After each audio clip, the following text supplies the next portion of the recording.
Hello, how are you all? I am Vijay Soni and you are watching Vizo Academy. आज का topic हमारा है resource planning in India. Topic से ही आपको समझ में आ गया होगा कि इंडिया में रिसोर्सेस को लेके प्लानिंग करना कितनी ज़रूरत है, कितना ज़रूरी है। तो देखिए यहाँ पर आज हमारा टॉपिक सीबीएसई क्लास 10th के सोशल स्टडीज़ ज्योग्राफी से चैप्टर 1 जिसका पार्ट 4 वीडियो है ये, और टॉपिक हमारा चैप्टर का नाम है रिसोर्स एंड डेवलपमेंट। तो आज हम इसके अंदर पढ़ने वाले हैं रिसोर्स प्लानिंग। रिसोर्स प्लानिंग के लिए हमें यहाँ पर इस स्क्रीन पर देखिए, इस स्क्रीन से आपको ये समझ में आएगा कि किस तरह से इंडिया बहुत डाइवर्सिटी से भरा हुआ है। यानी कहीं पर रिसोर्सेस अवेलेबल हैं और कहीं पर रिसोर्सेस है ही नहीं या बहुत कम क्वांटिटी में है। तो अब आप देखिए किस तरह से हमारे इंडिया के अंदर रिसोर्सेस बड़े इम्बैलेंस हैं, यानी बैलेंस नहीं है, यानी डाइवर्सिटी बहुत ज़्यादा है ना। तो देखते हैं ये इम्बैलेंस रिसोर्सेस किस तरह से हैं। तो यहाँ पर आप देख रहे हैं एक मैप, ये मैप है आपका झारखंड का, ठीक है। झारखंड के बाद में आप देखिए ये मैप है आपका छत्तीसगढ़ का। इसके बाद आप देखिए ये आपको बता रहा है मध्य प्रदेश। ये जो तीनों जगह हैं, ये तीनों स्टेट्स में रिसोर्सेस प्रचुर मात्रा में भरे हैं, यानी बहुत रिसोर्सेस है। डेफिनेटली डेक्कन प्लेटू के ऊपर तीनों हैं, तो रिसोर्सेस का होना जायज़ है। अब आप देखिए ये है आपका अरुणाचल प्रदेश, है ना। अरुणाचल प्रदेश में पानी तो बहुत है, यानी वाटर रिसोर्सेज वहाँ पर एंडोर्ड है, यानी कि प्रचुर मात्रा में है, लेकिन वहाँ इंफ्रास्ट्रक्चरल डेवलपमेंट बहुत कम है, या यूँ बोल सकते हैं बहुत कम है, ना के बराबर है। इसी तरह से अगर हम बात करें राजस्थान की, तो राजस्थान में विंड और सोलार एनर्जी तो बहुत है, यानी कि वहाँ पे ये नेचुरल रिसोर्स भरपूर है, भरा पड़ा है, लेकिन वहाँ पर वाटर रिसोर्सेज की बहुत बड़ी कमी है। इसके बाद आप देखेंगे लद्दाख, यानी कि जो हमारा कोल्ड डेजर्ट है लद्दाख नॉर्थ में, वहाँ पर आप उसको देखेंगे वो एक तरह से हमारा एक समृद्ध सांस्कृतिक विरासत, एक धरोहर है हमारी, वो बहुत खूबसूरत जगह है। लेकिन आपको ये जान के बड़ी हैरानी होगी कि वहाँ पर जो वाइटल मिनरल्स होना चाहिए और इंफ्रास्ट्रक्चर होना चाहिए, इन दोनों की वहाँ बहुत कमी है। तो इसका मतलब ये कि इस बात से हमें समझ में आता है कि किस तरह से रिसोर्स प्लानिंग हमारे लिए बहुत ज़रूरी है। रिसोर्स प्लानिंग के लिए कुछ खास रीजंस भी हैं, कुछ मेजर काजेज़ भी हैं जिन्हें हमें समझना ज़रूरी है कि वो कौन से मेजर काजेज़ हैं, मेजर प्रॉब्लम्स हैं जिनकी वजह से हमें रिसोर्स की प्लानिंग करना बहुत ज़रूरी है इंडिया के अंदर। तो देखिए यहाँ पर 3 ऐसे रीजंस हैं जिसको लेकर हम बात करेंगे कि रिसोर्स प्लानिंग करना बहुत जरूरी है। नंबर 1, सबसे पहले रिसोर्सेज का जुडिशियस यूज होना चाहिए। जुडिशियस यूज का मतलब होता है उसका इनडिस्क्रिमिनेट यूज नहीं होना चाहिए, उसका इरेशनल यूज नहीं होना चाहिए, उसका प्रॉपर यूज होना चाहिए। यानी कि रिसोर्सेज का यूज हमेशा प्रॉपर होना चाहिए, इम्प्रॉपर नहीं होना चाहिए, इरेशनल नहीं होना चाहिए, इनडिस्क्रिमिनेट यूज नहीं होना चाहिए। दूसरा रीजन क्या है, हमारे इंडिया डाइवर्सिटी से भरा पड़ा है, कहीं बहुत ज़्यादा रिसोर्सेस हैं तो कहीं रिसोर्सेस बहुत कम है। और तीसरी प्रॉब्लम, हमारे इंडिया के अंदर ऐसे कई सारे रीजन्स हैं, ऐसे कई एरियाज हैं, ऐसे कई स्टेट्स हैं जहाँ पर रिसोर्सेस बहुत सारे हैं, बहुत भरे पड़े हैं, लेकिन कहीं कुछ ऐसे भी एरिया हैं जहाँ पे रिसोर्सेज बहुत ही ज़्यादा कम है, यानी कि बहुत ज़्यादा डाइवर्स हैं, बहुत ज़्यादा डाइवर्सिटी फैली है इंडिया के अंदर। तो ये तीनों रीज़न ऐसे रीज़न है जिनको लेकर हम कहेंगे कि रिसोर्स प्लानिंग करना बहुत ज़रूरी है। अब आपके सामने देखिए ये है इंडिया। इंडिया में हमारे टोटल स्टेट्स आपको दिख रहे होंगे।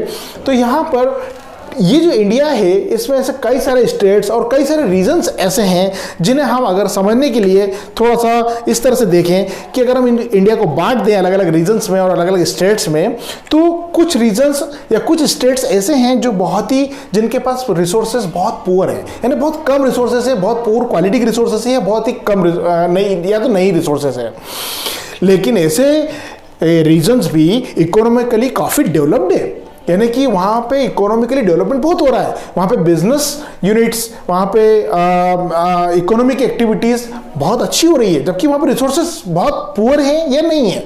लेकिन कुछ ऐसे एरियाज भी हैं जहाँ पर रिसोर्सेज तो बहुत हैं, नेचुरल रिसोर्सेज भरे पड़े हैं, और देखिए नेचुरल रिसोर्सेज ही इंपॉर्टेंट होते हैं डेवलपमेंट के लिए, वहाँ भरे पड़े, लेकिन इसके बाद में भी वहाँ पर इकोनॉमिक डेवलपमेंट प्रॉपर नहीं हो पा रहा है। तो ये क्या है, इसी को तो कहते हैं डाइवर्सिटी। इंडिया में इतनी ज़्यादा डाइवर्सिटी है कि जहाँ पर रिसोर्सेज है वहाँ पर भी डेवलपमेंट नहीं है, और जहाँ रिसोर्सेज नहीं है वहाँ डेवलपमेंट ज़्यादा है। तो ये जो इम्बैलेंस हो रहा है, इसके लिए हमें रिसोर्स प्लानिंग करना की बहुत ज़रूरत है, बहुत ज़रूरी है हमारे लिए रिसोर्स प्लान करना।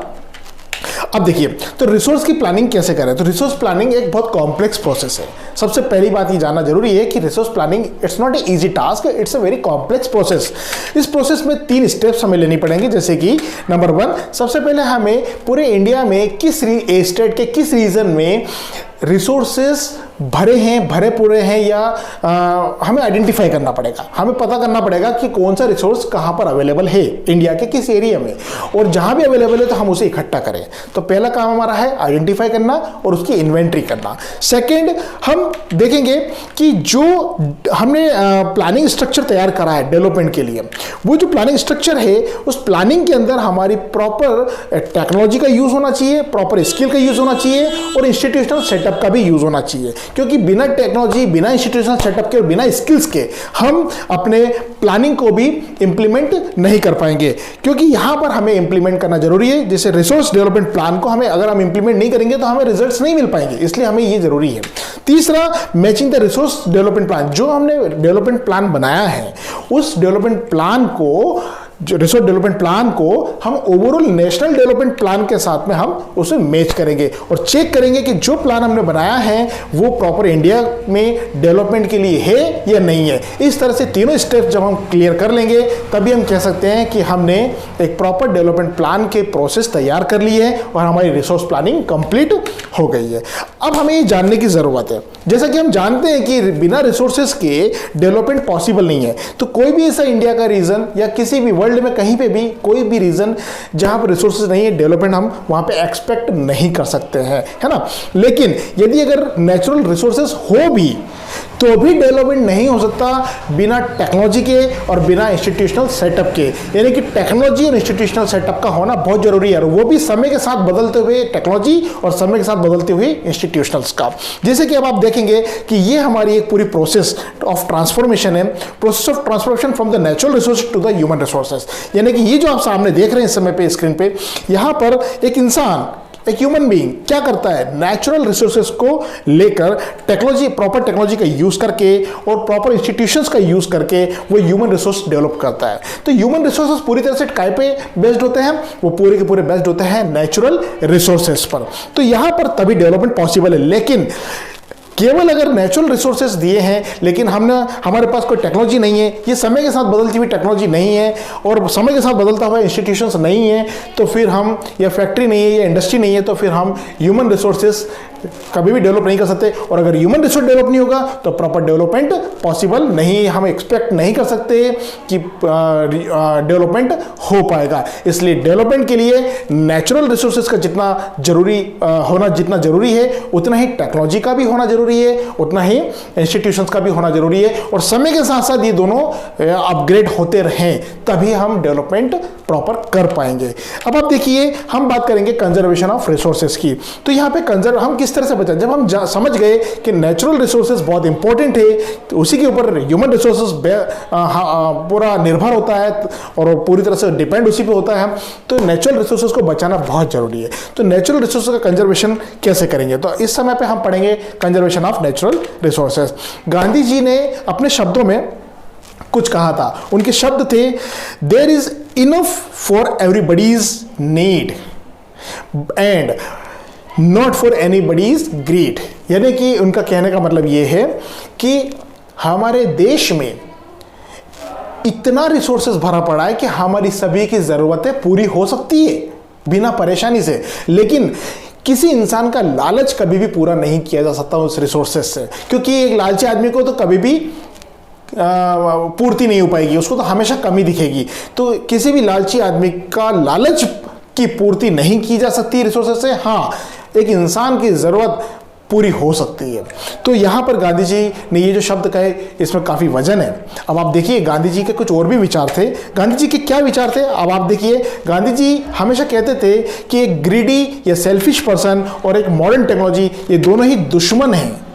किसके दुश्मन है? ये दोनों दुश्मन हैं हमारे रिसोर्सेस के डिप्लीशन होने के कारण है, यानी कि ये इंसानियत के दुश्मन है, क्योंकि इसकी वजह से रिसोर्स डिप्लीट होते जा रहे हैं, रिसोर्सेस कम होते जा रहे हैं। यानी कि एक लालची आदमी भी रिसोर्सेस को प्रॉपर यूज नहीं करने देता है, अपने हाथों में रखता है। दूसरा, मॉडर्न टेक्नोलॉजी की वजह से भी प्रॉपर रिसोर्सेस का यूज नहीं हो पाता है और कई सारे रिसोर्सेस का नुकसान भी होता है।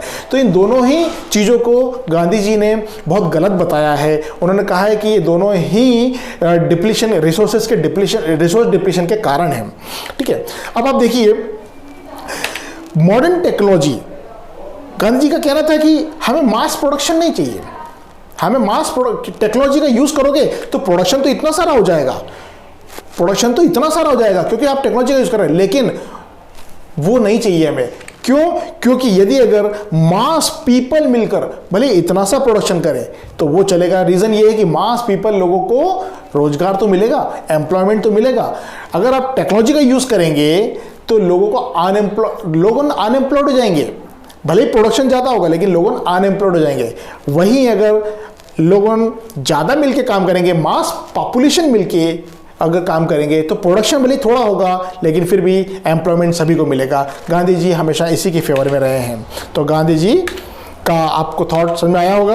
अब आप देखिए हम बात करेंगे मेजर इन्वायरमेंटल प्रॉब्लम्स की। तो मेजर इन्वायरमेंटल प्रॉब्लम्स कौन सी है, क्योंकि हमें यह भी समझना जरूरी है कि ऐसे कई सारी प्रॉब्लम्स होती है जो इन्वायरमेंटल प्रॉब्लम होती है, वो प्रॉब्लम कौन कौन सी हो सकती है। तो यहां पर हम देखेंगे मेजर इन्वायरमेंटल प्रॉब्लम में सबसे पहले air pollution, poor management of waste, यानी कि फैक्ट्रियों से जितना भी वेस्ट निकल रहा है या घरों से वेस्ट निकल रहा है या जितना भी वेस्ट होता है उसको सही डिस्पोज नहीं करते हैं, तो फिर वो क्या करता है, लैंड डिग्रेड कर देता है, लैंड पॉल्यूट करता है, आपके एयर को पॉल्यूट कर देता है, आपको वाटर को पॉल्यूट कर देता है। तो इसलिए वेस्ट को हमेशा प्रॉपरली डिस्पोज करना जरूरी है, लेकिन वो पुअर मैनेजमेंट हमारे अभी भी, ये भी एक बड़ी परेशानी है। वाटर स्कार्सिटी होते जा रहा है, धीरे धीरे पानी की बहुत कमी आती जा रही है। सीधी सी बात है, कई सारे रीजन हैं उसके, एक रीजन नहीं है, बहुत सारे रीजंस होने की वजह से वाटर स्कार्सिटी होते जा रहा है और कहीं ना कहीं से ग्राउंड वाटर जो लेवल है हमारा वो भी धीरे धीरे कम होते जा रहा है। अब आप देखें वाटर पोल्यूशन भी एक बहुत बड़ा रीजन है। साथ साथ वाटर जितना पीने लायक पानी है और जो हमें दिख रहा है वो भी पॉल्यूट हो रहा है, तो वो भी एक बहुत बड़ी परेशानी है। डिफॉरेस्टेशन होते जा रहा है, डिफॉरेस्टेशन की वजह से आज बहुत सारी परेशानियां क्रिएट हो रही है, पेड़ों की कटाई होने की वजह से बहुत सारी परेशानियां बढ़ रही है। फिर बायोडाइवर्सिटी लॉस भी हो रहा है, यानी कि हम प्लांट और एनिमल्स, इन दोनों, ये जो पहले बहुत सारे स्पेसीज ऐसे थे दुनिया में जो अब देखने को ही नहीं मिलते हैं, ये बहुत रेयर हो गए हैं। तो ये क्यों होते जा रहा है, ये भी कहीं ना कहीं से एक बहुत बड़ा रीजन है एनवायरमेंटल पॉल्यूशन का। इसके बाद में लैंड डिग्रेडेशन होती है, जब एक ऐसा वेस्ट जो डिस्पोज नहीं किया जा सकता, अगर वो ऐसा वेस्ट प्रॉपरली नहीं उसको ट्रीटमेंट दिया गया तो वो लैंड को डिग्रेड कर देता है। जैसे कि सबसे बड़ा एग्जांपल आज की तारीख में पॉलीथीन है। पॉलीथीन जमीन को पूरी खराब कर देती है, बंजर कर देती है, और वो ऐसी प्रोडक्ट होता है जिसको जलाने से जो जल नहीं सकता, गल नहीं सकता, जमीन के अंदर लाखों साल तक भी वो डिस्पोज प्रॉपरली नहीं हो सकता। तो ऐसी चीजें यदि अगर हम प्रॉपर ट्रीटमेंट नहीं करेंगे तो लैंड पूरी तरह से डिग्रेड हो जाएगी। इसके बाद सॉइल डिग्रेडेशन, सीधी सी बात है, यदि अगर मिट्टी के साथ प्रॉपर ट्रीटमेंट ना किया जाए तो सॉइल भी डिग्रेड होती रहेगी। तो ये सारी जो प्रॉब्लम्स हैं आपके सामने जितनी भी लिखी हुई है, ये सब मेजर एनवायरमेंटल इश्यूज है, मेजर एनवायरमेंटल प्रॉब्लम्स में काउंट होती है। अब हमारे सामने बात आती है कि इन सारी प्रॉब्लम से हम कैसे निजात पाएं, कैसे ओवरकम करें। तो यहाँ पर हमारे आंसर आता है कि हमें रिसोर्स कंजर्वेशन का स्टेप लेना पड़ेगा, यानी कि हमें रिसोर्सेज को कंजर्व करना पड़ेगा। तो रिसोर्स को कंजर्व करने के लिए हम यहाँ पे समझेंगे कि किसी भी देश को डेवलप होने के लिए वहाँ पर उसके जो नेचुरल रिसोर्सेज हैं वो उसके लिए बहुत ज़रूरी हैं। नेचुरल रिसोर्सेज बहुत ही वाइटल होते हैं, और अगर रिसोर्सेज नहीं है किसी देश में तो सीधी सीधी बात है वहाँ पे डेवलपमेंट हम एक्सपेक्ट नहीं कर सकते, वहाँ पे डेवलपमेंट पॉसिबल नहीं है। लेकिन यदि अगर रिसोर्सेस हैं, नेचुरल रिसोर्सेस हैं, तो भी वहाँ पर दो कारण हैं। अगर वो नेचुरल रिसोर्सेस हैं तो उनका प्रॉपर यूज़ होना चाहिए। प्रॉपर अगर यूज़ होगा तो डेवलपमेंट बिल्कुल संभव है। लेकिन यदि अगर प्रॉपर यूज़ नहीं होके उसका इर्रेशनल यूज़ होगा, इर्रेशनल यूज़ मतलब उसका गलत तरीके से यूज़ होगा, तो फिर हमारे सामने एक बड़ी प्रॉब्लम क्रिएट हो जाएगी, और वो प्रॉब्लम है socio economic problem. Socio economic problem क्या होती है, आइए समझते हैं सोशियो इकोनॉमिक प्रॉब्लम क्या होती है। यहाँ पे एग्जांपल के लिए सोशियो इकोनॉमिक प्रॉब्लम के लिए हमने एक रखा है गरीबी, यानी पॉवर्टी। तो पॉवर्टी एक अपने आप में सोशियो इकोनॉमिक प्रॉब्लम है। इसकी वजह से देखिए कितनी सारी प्रॉब्लम क्रिएट हो जाती है। इससे एजुकेशन में कमी आती है, पॉपुलेशन जितनी भी होती है वो प्रॉपरली एजुकेशन नहीं ले पाती। इसकी वजह से दूसरी प्रॉब्लम क्रिएट होती है, भेदभाव शुरू हो जाते हैं समाज में, जात में और रिलीजन्स में, धर्म में। ये भेदभाव की भावनाएं अंदर भरने लगती है। इसके बाद में ओवर पॉपुलेशन हो जाता है, यानी कि पॉपुलेशन की प्रॉब्लम क्रिएट हो जाती है, अनएम्प्लॉयमेंट प्रॉब्लम क्रिएट हो जाती है, यहाँ तक कि करप्शन भी बढ़ जाता है। इतनी सारी प्रॉब्लम्स ये सब सोशियो इकोनॉमिक प्रॉब्लम में ही आती है। तो सोचिए कि हमारे लिए एनवायरनमेंट कितना जरूरी है, हमारे लिए नेचुरल रिसोर्सेस कितने जरूरी है। यदि अगर हम एनवायरनमेंट को बचाएंगे तो ही हमारी नेक्स्ट 21st सेंचुरी और आगे की जनरेशन सेव हो पाएगी। इसलिए मेरा सभी से अनुरोध है कि प्लीज़ एनवायरनमेंट को बचाएं और इसे पॉल्यूट होने से, इसे डिग्रेड होने से बचाएं और ध्यान रखें। Thank you very much.